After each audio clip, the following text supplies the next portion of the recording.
Sure. Welcome back to the Stack Crypto channel, ladies and gentlemen. It's your boy Brazen. And your boy Double O. Hey man, in today's show, we're doing it a little bit differently. We're going to be giving you the top 5 cryptocurrencies to be buying in the down market. Obviously, as you can see right now, things are looking red, man. And hey, not financial advice, but hey, what we are thinking of buying. Exactly, not financial advice at all. This is what we would be buying. We're not saying anyone should buy anything, but here we go. Obviously, the markets are definitely would you say stumbling right now? But it's definitely moving in the wrong direction. It's not a tumble, it's a stumble. It's a stumble. Okay. English words. Let's call it a discount. Discount week. Okay. So Bitcoin is down 19% from the top, right? About 68K there. Currently trading at $57,667. Yesterday, was it yesterday or day before yesterday, when we did our analysis, I did mention that, hey, we could see 53K, right?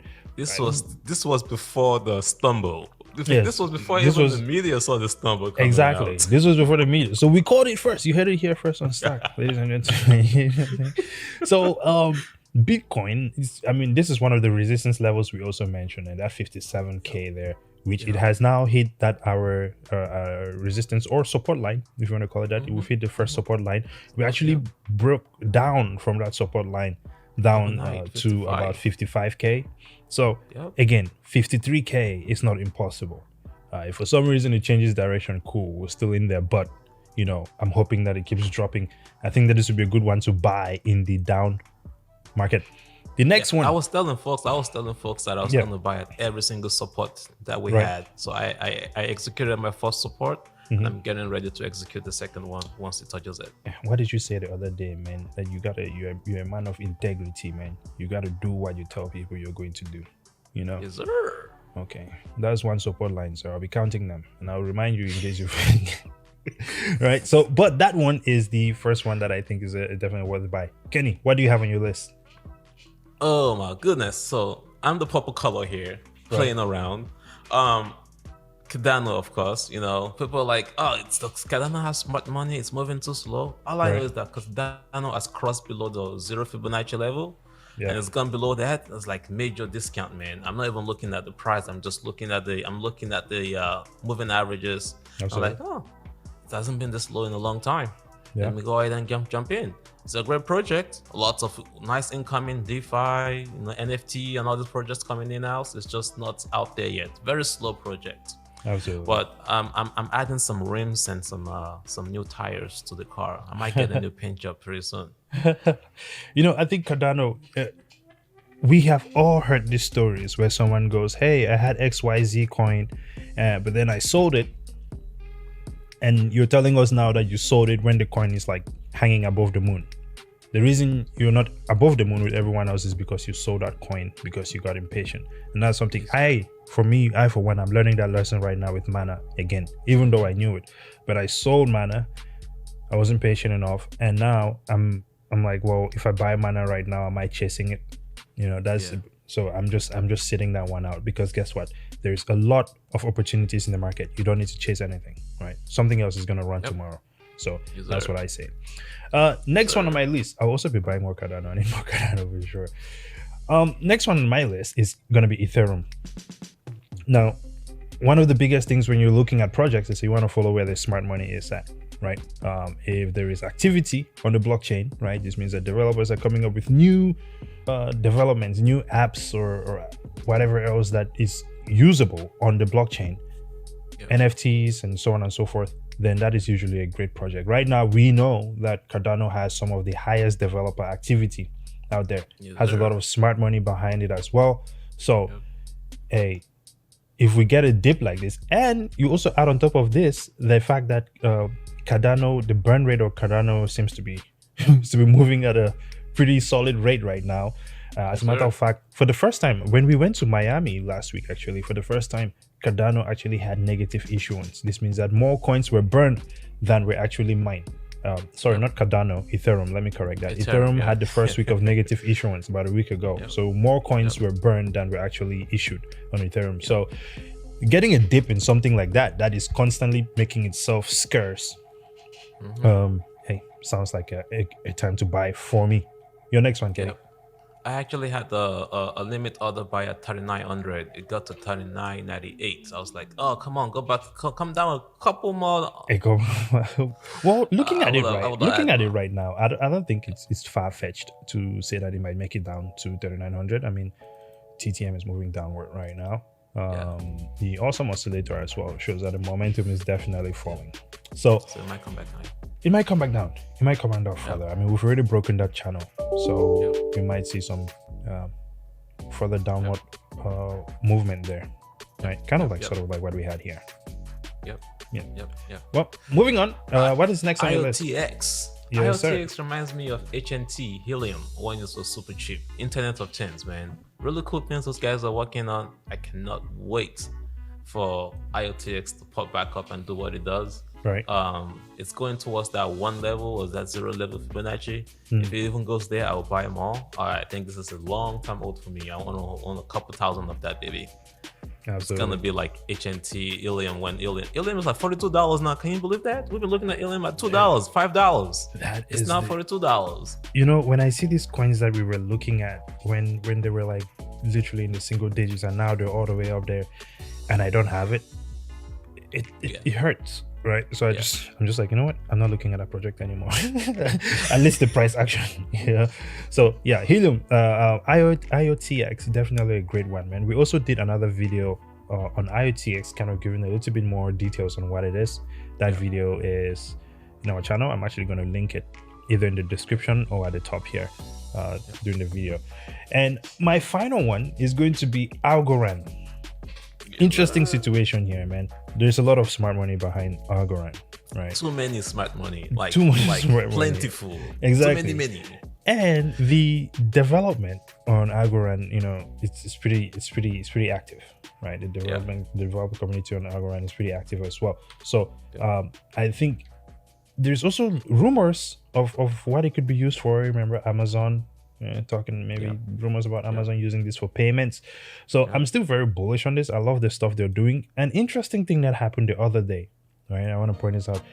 Algorand was hanging around at $1.80 or somewhere around there, let's say $1.80 something, $1.90.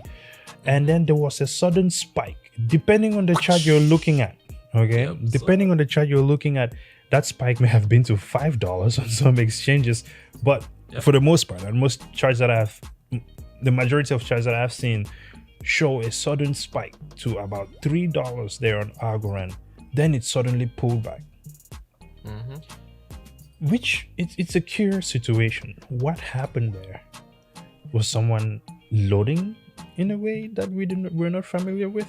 Yeah, that's a big volume right there. Exactly, because we see the massive volume there, right? But we don't necessarily see red volume candles to follow this pullback here as well.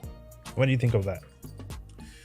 All I know is that the price went a little bit below the 20 and 50-day moving average. Right. That was a freaking big buy opportunity. It's been holding that little line between the 0 and the 1 for a while now. Right. Went below that. I'll be buying. Right. I mean, Algo is a very strong project. Algo is great. I believe in it. I'm not even looking at the price action. I'm just looking at the project and the big money behind it. Yeah, I think I don't care if it's 10 years, man. It's you know, and I also want to point out a lot of our technical analysis that we do is just to get the best entry point, and it's not really for trading. We're not really trading crypto. We're not big traders. Yeah, we just do technical analysis to, I guess you could say, to manage our average entry cost. Yeah, if you reduce the slippage. Right, exactly. Reduce the amount, because dollar cost averaging, right?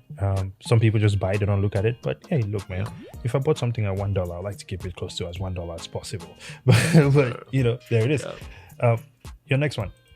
Shiba in the house. Shiba Honey. This is Kenny telling you in the Hill house. Well, here's the reality with Shiba.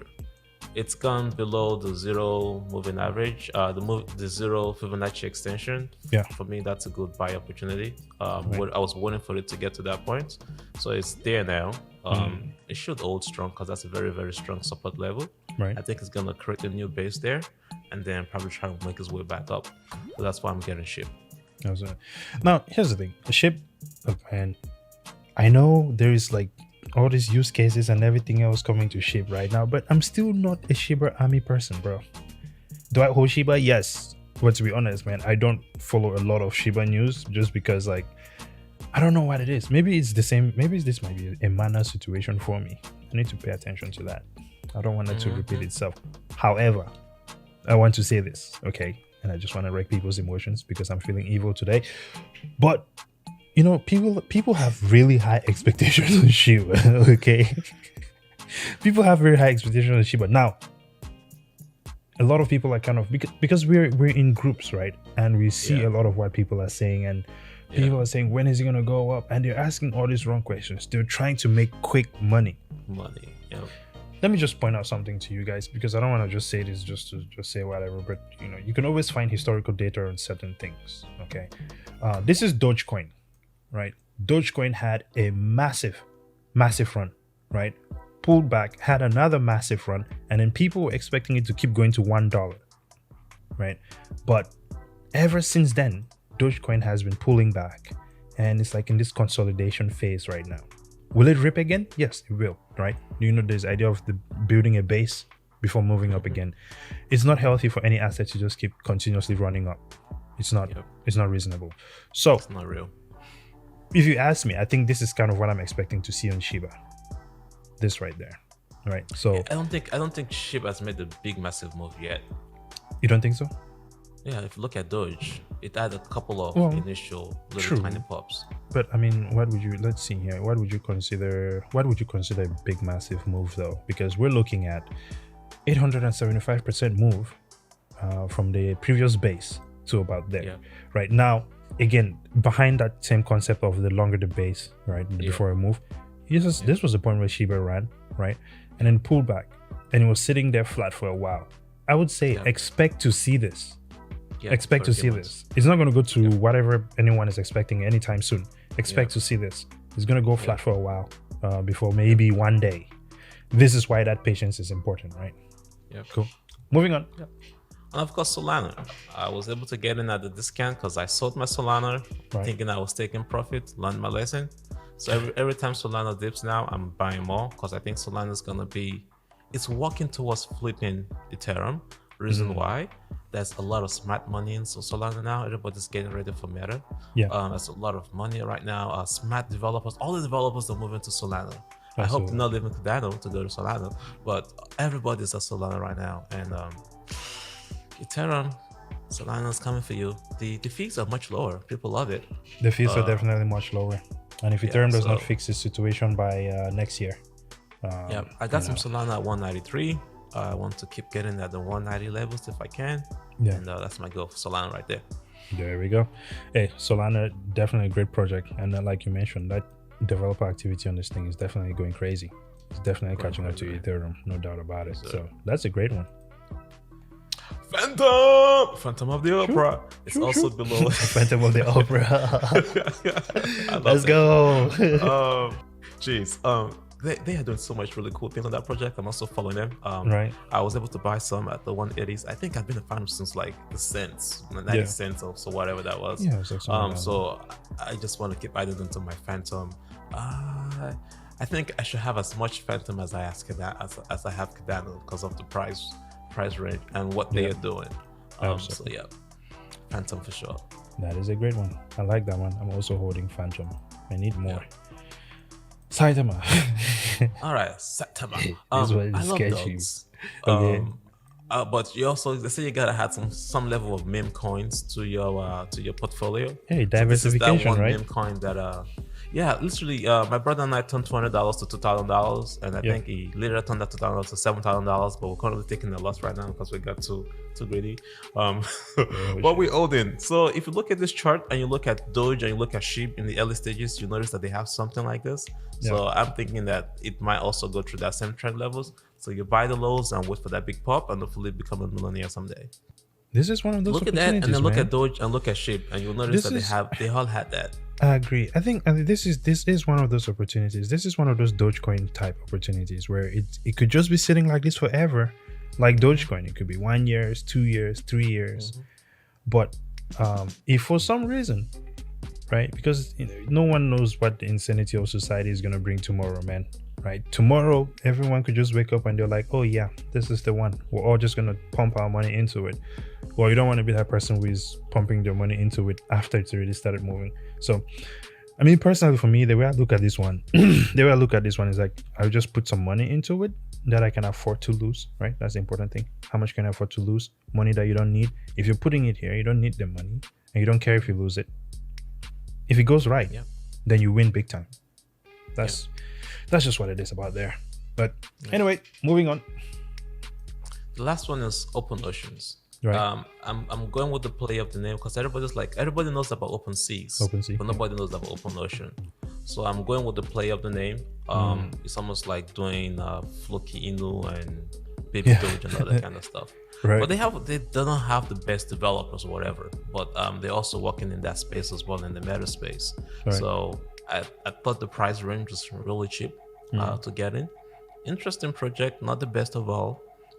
But it has some very interesting price movements, great project, not strongest team. Let's see what happens. So I'm not putting a lot of money in there, but I'm building some space in there as well. Yeah, personally, I'm just gonna stay away from this one. Yeah. Let me know how it goes for you, though. Let me know how it goes for you. I'm looking at that wick there. Yeah, I went from it opened at $4. Opened at $4, and just ripped away down to the downside. Well, anyway, that is very interesting stuff there. Moving on to the news. Institutional DeFi, why trusted counterparty liquidity is the key to adoption. Alchemy's Brian Mahoney explains DeFi's missing ingredient and how Alchemy aims to provide it. 2021 has been a big year for digital assets. Core digital assets like Bitcoin caught the attention of mainstream press. MicroStrategy and Tesla's balance sheet allocations, to name a couple. And the world has seen Wall Street behemoths like BNY Mellon, Goldman Sachs, and JP Morgan acquiesce to build a crypto research and trading infrastructure. The digital asset market capitalization has soared to $3 trillion. That's a lot, man. 600% increase year to 600% year over year, dude. That's incredible. Yet, the DeFi ecosystem, where digital assets can be put to work in smart contracts to generate market-leading yields for their holders, comprises just a fraction of the $3 trillion digital asset market capitalization. I don't know if that's true. DeFi owns a pretty interesting percentage of all that $3 trillion. I don't know where. Well, let's look at what are their sources? What are their sources? So it's saying that Ethereum is taking up most of the space. Of course, Ethereum is taking up most of the spaces. Right, but most of the things, a lot of the things on Ethereum are DeFi, though. Yeah, exactly. Most of the D apps are built off of Ethereum. So what is he trying to talk about? Of course, Ethereum might be big behemoth, but everybody else is working off of the DeFi technology, the smart contract technology, which is DeFi. But the interesting thing here, if you look at the topic, it's saying why trusted counterparty liquidity is it's only trying to sell it's trying to sell is the app Alchemy, which I understand is trying to create a bridge between current money and digital money in the crypto space, which is what Alchemy is trying to do. And then it's saying it's trying to be the bridge between the centralized KYC and the DeFi, which is the decentralized. But the moment you create that link, the Department of Homeland Security, IRS, and everybody's coming through that link. You basically, are you are you a secret agent by these guys? Hey, look, man, I feel like there's something that they're trying to throw off people here because, when I was reading this as well, one of the vibes that I got was like, okay, well, a lot of things are going to hide behind the guise of giving crypto legitimacy, right? And providing safety to people. You understand? So KYC, which essentially that takes away it distracts your mind from going to the decentralized space, right?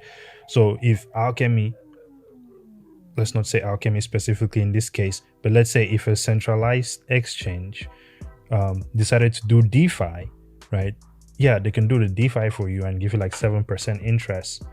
Meanwhile, you can be off somewhere else making a lot more. So I'm trying to understand what exactly is the point. What is the solution? They also want to help move the money from the DeFi into the centralized or into the banks. So they want to be that bridge. But what we're saying though is that if you understand the blockchain or the reason for Bitcoin, right, you don't need to come to the real world to transact. We don't want centralized control. What we're trying to say though is that you and I can trade with one another without having to come into the centralized space. He's trying to bring you out of the decentralized space back into the centralized space where the central banks and everybody else controls you. And it's like, yeah, you like centralized control, good for you. But this, people are starting to awaken to say, we gave these people power, but they're abusing the power. How about we just do the transaction between ourselves without the centralized control, which is what he is breaking out of. Exactly. Their father. Moving on.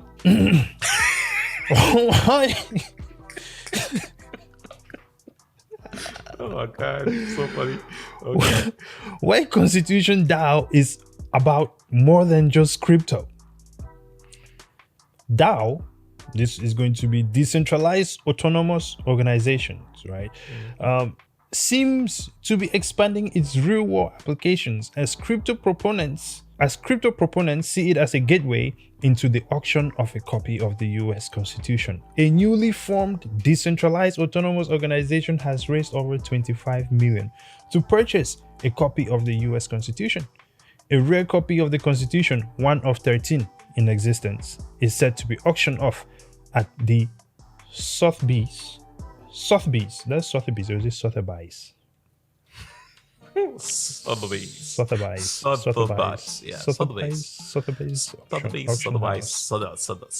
How is it pronounced? Can someone let us know in the comments? Yeah. Even though you're just going to be spelling it out. Sotheby's. Awesome. I think it's Sotheby's, yeah. Who is behind Constitution DAO? Constitution DAO is a spontaneous experiment by thousands of members of the cryptocurrency community. They pooled your money to make a bid on a rare original printing of the US Constitution.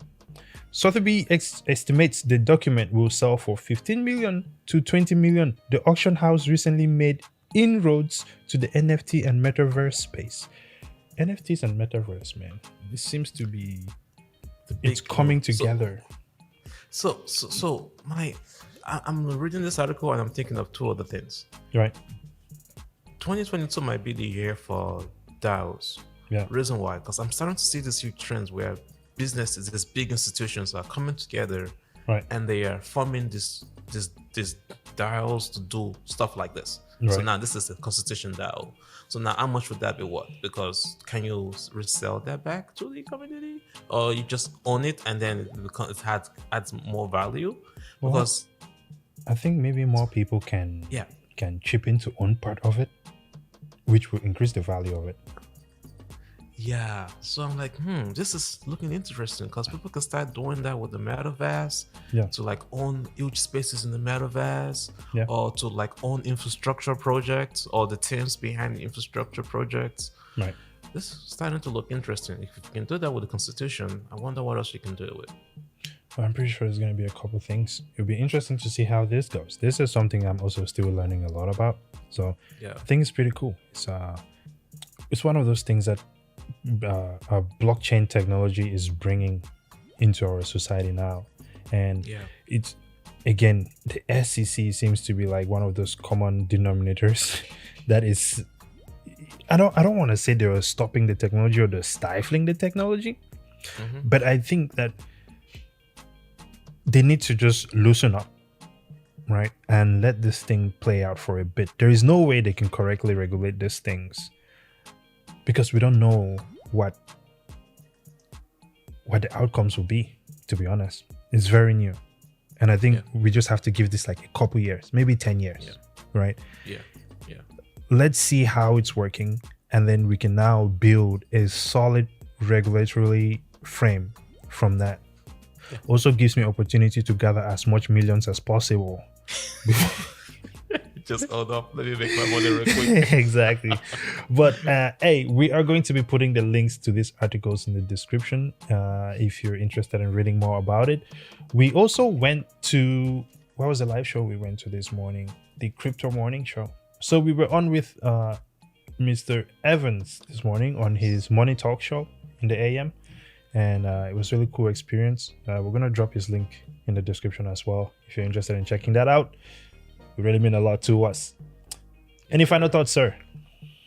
Well, thanks for watching. We noticed that the channel is growing. Hey man, the channel got some juice, my guy. Yeah, we own 2 people. Right. 2 wonderful stack shirts. Oh So, yeah. Easy way to earn a t-shirt. So like and subscribe. Exactly. That is at 100 subscribers, isn't it? Yes, sir. Yes, we're pretty close. 12 people away from 2 people getting stack t-shirts. Exactly. So 12 people away from 2 people getting stack t-shirts. And once we get to 1,000 subscribers, we're going to be giving away $500 worth of Cardano to 2 winners, $250 each. Until next time, brazen out. 00 out.